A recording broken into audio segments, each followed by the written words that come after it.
There was an interesting report that came out yesterday that Joe Burrow is back at practice. It was a very shocking one. Jay Glazer came out with a report that Joe Burrow was going to be back by Thanksgiving, and he clarified that and retweeted and quote tweeted and was like, Thanksgiving-ish. So ultimately, will he revive the Bengals' playoff hopes in Joe Burrow? And we got to come to the ultimate conclusion that nothing is going to change because their defense absolutely stinks. Do y'all know that Joe Flacco lost a game the other week? I think it was to the Jets. Or was it the Bears? I think it was the Bears. And he threw for 476 yards and lost and threw like 3 or 4 touchdowns. And he lost the game. No disrespect to Joe Burrow, but it's kind of like that thing like, what else do you want me to do? I just threw for 476 yards. We scored 40 points, and we still lost. So, again, no disrespect to Joe Burrow, but I don't see a scenario where that outcome changes. Do you guys? I don't. So, Joe Burrow is not going to make a difference. And I love Joe Burrow. Do not get me wrong. I am a Joe Burrow apologist. But and I looked this up, and this is very interesting. This is the Bengals stats right now when it pertains to them defensively. It is very appalling. It is very bad.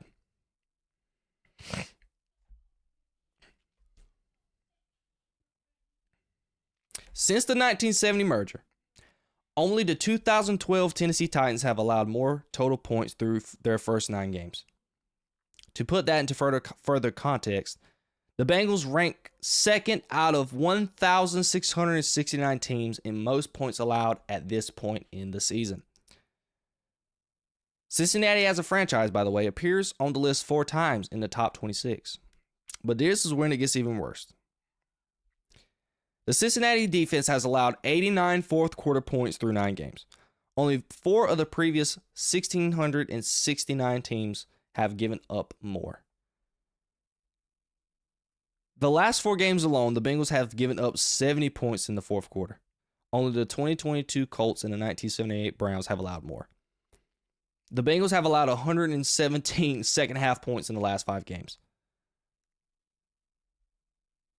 With 2.93, the Bengals have had the highest YPD, yards per down, I think, allowed through the first 9 games of the season. Only the 2020 Lions finished the year with a higher number. What about yards allowed? The Bengals have allowed 3,839 yards, which is the 7th most through the first 9 games since the 1970 merger. But they are only the 3rd most by a Cincinnati team in the last 8 seasons. So when you hear those numbers, they're very galling, and they are historically bad. So given that, you let Lou Amaruno walk. I think that's how you roughly say his name. Excuse me if I said it wrong. But you let him walk, and he's had success over there in Indianapolis. He has one of the best defenses in the league. So he wasn't the problem. It has to do with the players, the GM, and the management. And I think this is when it starts. The management is the cause of everything. The Bengals, in my opinion, they need to establish an O-line. You got to protect Joe Burrow. Joe Burrow has been injury prone. And it is because he's getting absolutely murdered in the pocket week in and week out.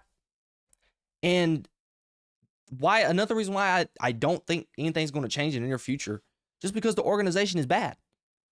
And the structure and the way that the team is run is one of the worst in the league. You had the whole fiasco with Shamar Stewart in his rookie contract. He wasn't even signed until, week 2 of the preseason? So he missed rookie minicamp. He missed training camp. I think he ended up coming back in training camp, whenever. But he wasn't signed until a rookie in a rookie contract. Was not ready to go in rookie minicamp, and his contract wasn't done. That's absolutely abysmal. Just this past season, they were dead last in the 2025 NFLPA report card. This is the report card where, the players in the NFL, they pretty much rank and rate each organization and the best things about them and the bad things, whatever.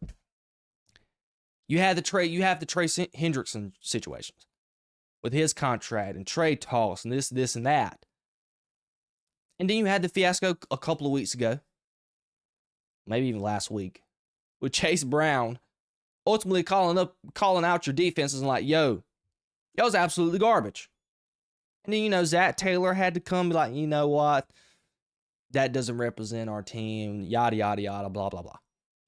That is the dysfunction that is currently happening within this organization. It's just a bad organization all around. And given all of that, I ultimately came up with the question when I was writing up the show. I really do question if Joe Burrow will ever, and I mean ever, get back to a Super Bowl with the Cincinnati Bengals. I don't know if it's possible. You have T. Higgins, you have Jamar Chase, top 3 wide receiver duo in the league. Good tight end, and you got a good running back in Chase Brown. You found the gem. But you got to have a defense. You can only score so many points. You got to get some stops. And you read the stats that I gave you. And you put into perspective what Joe Flacco has been able to do. He's been very good. Playing way better than what I expected. And they still haven't been able to come away with some W's. So given that and the way the organization functions, and if something drastically changes defensively and within that coaching staff and everything else, I really don't know if Joe Burrow will ever get back to a Super Bowl or be a legitimate contender for a Super Bowl as long as he is a part of the Cincinnati Bengals.